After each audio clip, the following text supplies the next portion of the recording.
Hello everyone, welcome to our YouTube channel conceptual study strong your base to strong your future. This is Diwakar Maurya. आइए शुरू करते हैं। आज है अपना लेक्चर नंबर 3 स्टैटिक्स का।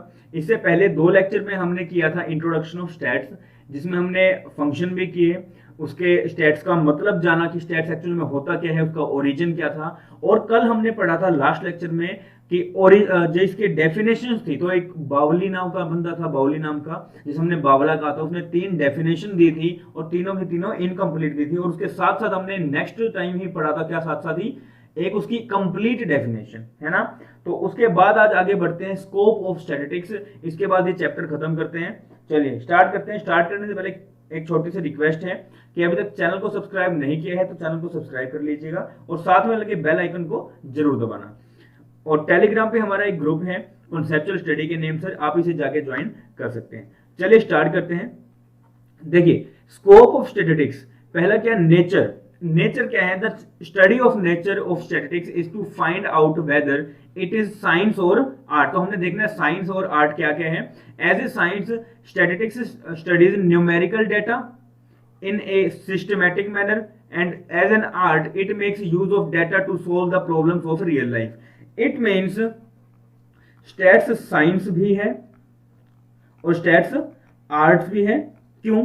क्योंकि जैसे हम लोग साइंस में एक सिस्टमैटिक मैनर में काम करते हैं और बहुत सारे डेटा को वहां पे ऐड ऑन करके काम करते हैं, वैसे ही स्टैट्स तो है। स्टैट्स में हमारे पास क्या है, क्वांटिटेटिव डेटा होता है जिसे हम लोग एक सिस्टमैटिक मैनर में वहां पे उसका एक प्रोसेस होता है, वो फॉलो करते हुए एक डिसीजन मेकिंग करते हैं। प्रोसेस क्या, कलेक्शन ऑफ डेटा, उसके बाद उसे हम क्या करते हैं, क्लासिफाई करते हैं, फिर हम लोग उसे प्रेजेंट करते हैं, फिर एनालाइज करते हैं और उसके बाद लास्ट में इंटरप्रेट करते हैं। तो इस तरह के प्रोसेस को हम लोग यूज में लाते हुए अपने जो प्रॉब्लम है उसका सॉल्यूशन निकालते हैं और डिसीजन मेकिंग करते हैं। और आर्ट्स कैसे है, स्टैटिस्टिक्स आर्ट्स कैसे है, जहां पे हमारे पास बहुत सारा डाटा होगा। अब इन डाटा को सोल्व करने के लिए हम बहुत सारे मेथड्स लगाते हैं, स्टैटिकल मेथड जिसे हम लोग कहते हैं, है ना।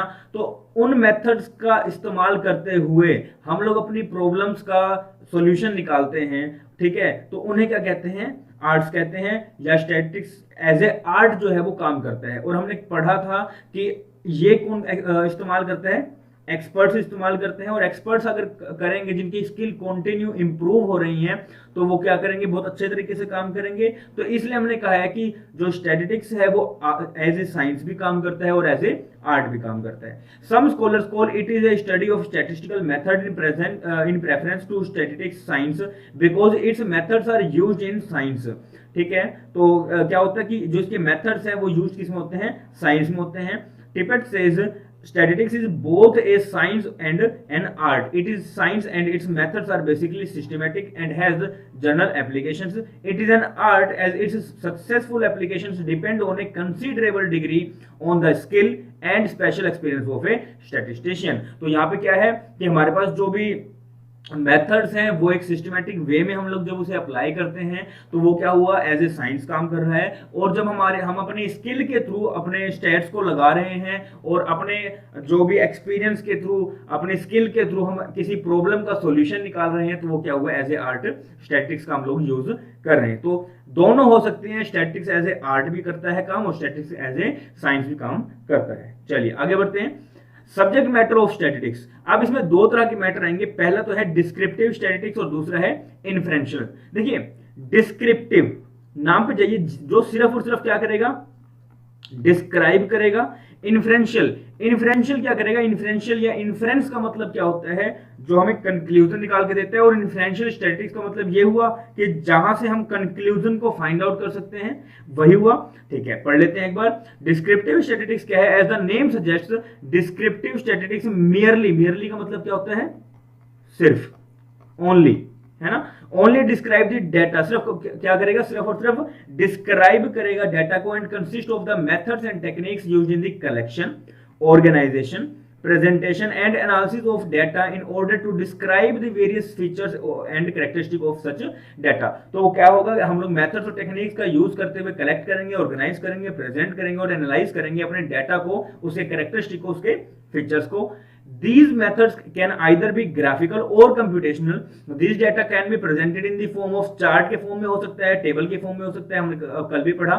In order to show trends, proportions, maximum and minimum values, etc. In addition to the organization of data, descriptive statistics is concerned with the analysis of data so that the data can be easily understood. हम लोग क्या करते हैं organisation में कि जो अपना data है उसे कंसाइज करने की हम यहाँ पे बात करते हैं, उसे क्लासिफाई करते हैं कि हमने जैसे वो देखा कि मेल कितने, फीमेल कितने, चिल्ड्रन कितने, फिर हम उन दोनों को, उन तीनों में से कंपेयर करते हैं, फिर देखते हैं कौन ज्यादा है. तो हमारे पास डाटा एक सिंपलर वे में आ जाता है, एक बड़ा इजी वे में आ जाता है ना. तो उसके बाद हमारे पास कुछ मेथड्स है, like measure of central tendency है, dispersion, skewness, kurtosis, correlation and वो आगे वो था रिग्रेशन. तो वो क्या कर रहे हैं, इजिली क्या कर रहे हैं, डिस्क्राइब कर रहे हैं univariate data. And correlation and regression help in establishing the relationship between bivariate data.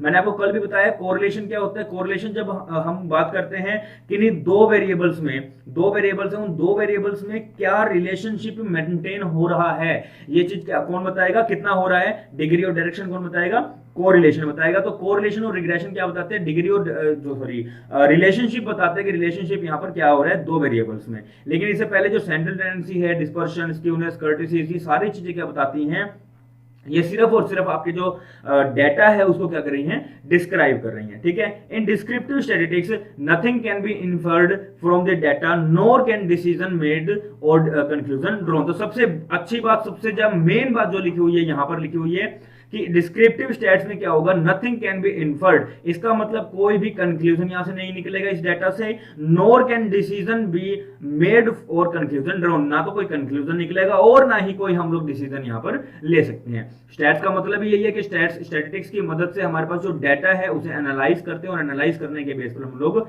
Decision making करते हैं. लेकिन अगर बात करें सिर्फ और सिर्फ डिस्क्रिप्टिव स्टैटिस्टिक्स की, तो वो डाटा को क्या करेगा, सिर्फ और सिर्फ डिस्क्राइब करेगा, उसके बेस पे आप लोग डिसीजन मेकिंग कभी भी नहीं कर सकते. क्लियर है. चलिए आगे बढ़ते हैं इन्फ्रेंशियल स्टैटिस्टिक्स पर. अब इन्फ्रेंशियल स्टैटिस्टिक्स क्या है, डील्स विद मेथड्स, ऐसे मेथड्स के साथ डील करेगा विच हेल्प जो करता है किसमें, एस्टिमेट करने में कैरेक्टरिस्टिक ऑफ ए पॉपुलेशन और making decision concerning A population on the basis of sample result. हमने कल भी देखा कि ये आपकी बॉडी है, इस बॉडी में से इतना पार्ट का ब्लड लिया, इतने पार्ट का ब्लड लिया और देखा कि जो आपका ब्लड ग्रुप है वो क्या है, ए नेगेटिव है. इसका मतलब आपके पूरी बॉडी पार्ट का जो भी ब्लड है वो क्या होगा, ए नेगेटिव होगा. ऐसा तो नहीं है ए बी पॉजिटिव हो जाएगा, ऐसा तो नहीं होगा ना. तो ये क्या होगा, सैंपल के बेस पे हम लोग क्या करते हैं, पॉपुलेशन का कंक्लूजन ड्रॉ करते हैं. तो इसे हम क्या कहते हैं, इन्फ्रेंशियल स्टैटिस्टिक्स कहते हैं, जहां पे हम लोग क्या करते हैं, सैंपल के बेस पे पॉपुलेशन का रिजल्ट निकालते हैं. और ये होते जहां पे क्या होगा, कंक्लूजन निकल गया, कुछ डिसीजन मेकिंग कर ली है. तो इस तरह के स्टैट्स को क्या कहेंगे, इन्फ्रेंशियल स्टैटिस्टिक्स कहेंगे. Sample and population are the two relative terms. क्या है, दो रिलेटिव टर्म्स है. Population is treated as a universe की तरह हम ट्रीट करेंगे, and sample is a fraction और सेगमेंट. सेगमेंट मतलब पार्ट है उस यूनिवर्स का, उस पॉपुलेशन का. The measured characteristic of the sample are called sample statistics. तो जो मेजर कर रहे हैं हम लोग किससे, सैंपल की मदद से, उसे क्या कहेंगे, सैंपल का स्टैटिस्टिक्स कहेंगे. और while the measured characteristic of the population, तो उसे क्या कहते हैं, पॉपुलेशन का पैरामीटर. पॉपुलेशन का पैरामीटर निकलता है और सैंपल्स का स्टैट्स निकलता है. ओके. तो पॉपुलेशन का पैरामीटर, सैंपल का स्टैट्स निकलता है. We study measured activities. अब यहां पे क्या हुआ, एस्टिमेशन और of unknown parameter of a population. एक second. Estimation of unknown parameter of a population on the basis of sample stats. तो आप क्या होगा, आपके पास इस पॉपुलेशन का रिजल्ट निकालना है. अब इस पॉपुलेशन के बहुत है, मतलब इस पॉपुलेशन में मान लो 5000 आइटम्स है. तो आप क्या हर एक आइटम का जो भी 5000 आइटम्स है, क्या हर एक आइटम का आप लोग वहां पे जो सैंपल लेने जाओगे या उनको चेक करने जाओगे, ऐसा नहीं करोगे. यहां से आप कुछ सैंपल निकालोगे. मान लो आपने 1000 का सैंपल निकाल लिया, तो इस सैंपल का आपने जो रिजल्ट निकाला वो इस पूरे पॉपुलेशन का रिजल्ट माना जाएगा. तो इस सैंपल के जो रिजल्ट है उस रिजल्ट को क्या कहेंगे, स्टैटिस्टिक्स कहेंगे. और इस पॉपुलेशन का जो रिजल्ट माना जाएगा उसे क्या कहेंगे, पैरामीटर कहेंगे. ओके. चलिए फिर पढ़ते हैं testing whether the sample data have sufficient evidence to support और रिजेक्ट. क्या है, टेस्ट करेंगे यहाँ पे सैंपल के डाटा को, और वहां पे सफिशिएंट एविडेंस होगा हमारे पास सपोर्ट करने के लिए, सपोर्ट कर रहे हैं या फिर रिजेक्ट कर रहे हैं अपने हाइपोथेसिस को। हाइपोथेसिस हम लोग पढ़ेंगे, नल हाइपोथेसिस और अल्टरनेट हाइपोथेसिस आगे पढ़ेंगे। अबाउट द पॉपुलेशन पैरामीटर, हम जानते हैं कि हमने कुछ एक ऐसे हाइपोथेसिस रखे हैं, ऐसी अजम्पशंस रखी हैं जिन्हें हम लोग क्या करने वाले हैं, एक्सेप्ट करेंगे या रिजेक्ट करेंगे। तो वहां पर टेस्ट करने के लिए हम लोग स्टैट्स का यूज करते हैं। To be brief, inferential statistics helps the decision maker to draw conclusion about the characteristic of a large population on the basis of a sample result। तो आपके पास बहुत बड़ी पॉपुलेशन है, इसमें से आपने इतना क्या लिया, सैंपल लिया, इस सैंपल के बेस पे आप पूरे पॉपुलेशन का रिजल्ट निकाल कर दे रहे हो। इस चीज को क्या कहते हैं, इन्फ्रेंशियल स्टैटिस्टिक्स कहते हैं। ठीक है जी, चलिए देखिए जी, इसके बाद क्या है, इन्फ्रेंशियल और जो अपनी डिस्क्रिप्टिव स्टैटिस्टिक्स है ना, इनके अलावा भी कुछ स्टैटिस्टिक्स और हैं, इनके बारे में थोड़ा सा टेबल के फॉर्म में एक बार समझ लेते हैं। देखिए पहले बात करते हैं डिस्क्रिप्टिव स्टैटिस्टिक्स की। तो डिस्क्रिप्टिव स्टैटिस्टिक्स हमने बात कर ली कि न्यूमेरिकल डाटा पे बेस है, इसमें न्यूमेरिकल डाटा बेस पे, जिसमें हम टेक्निक्स कौन कौन सी यूज करते हैं, एवरेज करते हैं, डिस्पर्शन करते हैं, स्क्यूनेस करते हैं, कर्टिसीज होगी, टाइम सीरीज होगी, एटसेट्रा। ये सारे किस में आते हैं, डिस्क्रिप्टिव स्टैटिस्टिक्स में आते हैं। ठीक है, इसके बाद अगर बात करें तो इन्फ्रेंशियल स्टैटिस्टिक्स, एक सेकंड रुकिएगा, इन्फ्रेंशियल स्टैटिस्टिक्स की बात करें तो इन्फ्रेंशियल में क्या होता है, कुछ कंक्लूजन निकलते हैं अपने पास। तो वही कह रही है कि covers those methods and techniques, उन मेथड्स को, उन टेक्निक्स को कवर करता है which are used to draw conclusions and inference about the parameters of population on the basis of estimates derived from sample. तो पूरी पॉपुलेशन का हम लोग जो रिजल्ट निकाल रहे हैं किसके बेस पर, एक सैंपल के बेस पर, है ना। और यहां से इसकी वजह से ये क्या हो रहा है, पूरे पॉपुलेशन का अपने पास रिजल्ट निकल रहा है, इसका मतलब कंक्लूजन आ रहा है। अब इसे क्या कहते हैं, इन्फ्रेंशियल स्टैटिस्टिक्स। लेकिन इसमें कुछ टेक्निक्स है, वो टेक्निक्स कैसे यूज होती है, सॉरी कौन कौन सी यूज होती है, तो वो है अपनी काई स्क्वायर टेस्ट, इसे कहते हैं काई स्क्वायर टेस्ट, फिर है एफ टेस्ट, फिर है T test, Z test, etcetera. इस तरह के बहुत सारे टेस्ट है अपने पास, पैरामीट्रिक और नॉन पैरामीट्रिक टेस्ट फर्दर हम लोग पढ़ने वाले हैं। तो कुछ टेक्निक्स है, इन टेक्निक्स का हेल्प लेके हम लोग सैंपल के बेस पर जो पॉपुलेशन का पैरामीटर है वो निकालते हैं, इसे कहते हैं इन्फ्रेंशियल स्टैटिस्टिक्स। इसके बाद आते हैं एक और इंडक्टिव स्टैटिस्टिक्स। अब इंडक्टिव स्टैटिस्टिक्स क्या होती है, हम लोग ना जो फ्यूचर के लिए कुछ प्रिडिक्ट करते हैं, फोरकास्टिंग टेक्निक्स हम लोग यहां पर लेके आते हैं। It covers those methods and techniques which are used to estimate a particular phenomena on the basis of random observation। तो आपने रैंडम ऑब्जर्वेशन के बेस पर, आपने ऑब्जर्वेशन के बेस पर एक फिनोमिना है, एक सिचुएशन है, उसके बारे में क्या किया, एस्टिमेट लगाया। तो वहां पे कौन सी टेक्निक यूज होती है, forecasting technique, like weather forecast करते हैं हम लोग, है ना, वेदर फोरकास्ट कि हाँ भाई कल बारिश होगी कि नहीं होगी, कल वेदर कैसा रहेगा। तो किसके बेस पे होता है, इसी इंडक्टिव स्टैटिस्टिक्स के ही बेस पर ये हम लोग फोरकास्ट करते हैं। ठीक है, फिर बात करते हैं मैथमेटिकल स्टैटिस्टिक्स। आपने 11th 12th में पढ़ा होगा, अपने पास 12th में था अपने पास जो डिफरेंशिएशन हो गया, इंटीग्रेशन हो गया, हमने ये सब पढ़ा था। वही वाले जो मैथ्स की टेक्निक्स हैं, जो ट्रिग्नोमेट्री, डिफरेंशिएशन, इंटीग्रेशन, इनकी हेल्प लेकर हम लोग क्या करते हैं, कुछ जो स्टैट्स की टेक्निक्स हैं उनको डेवलप करने का काम यहां पर करते हैं। तो ये क्या है, it is concerned with the application of various mathematical theories and techniques such as integration, differentiation etcetera to develop, क्या करने के लिए, डेवलप करने के लिए, बनाने के लिए कौन सी, वेरियस स्टैटिस्टिकल टेक्निक्स। तो हम लोग मैथ के टेक्निक्स की हेल्प लेकर स्टैट्स के टेक्निक्स को डेवलप करने का काम करते हैं मैथमेटिकल स्टैटिस्टिक्स में। फिर लास्ट आता है एनालिटिकल स्टैटिस्टिक्स। एनालिटिकल स्टैटिस्टिक्स में क्या होता है, हमारे पास कुछ वेरिएबल्स होते हैं, क्या होते हैं, वेरिएबल्स। अब ये वेरिएबल्स वगैरह क्या है हम लोग देख लेंगे। दो चीजें हैं, ये मान लो कि सिर्फ दो चीजें हैं अपने पास, कुछ दो कंसेप्ट है, उनमें रिलेशनशिप मेंटेन करना, उसे वहां पे हम लोग क्या यूज करते हैं, एनालिटिकल स्टैट्स यूज करते हैं।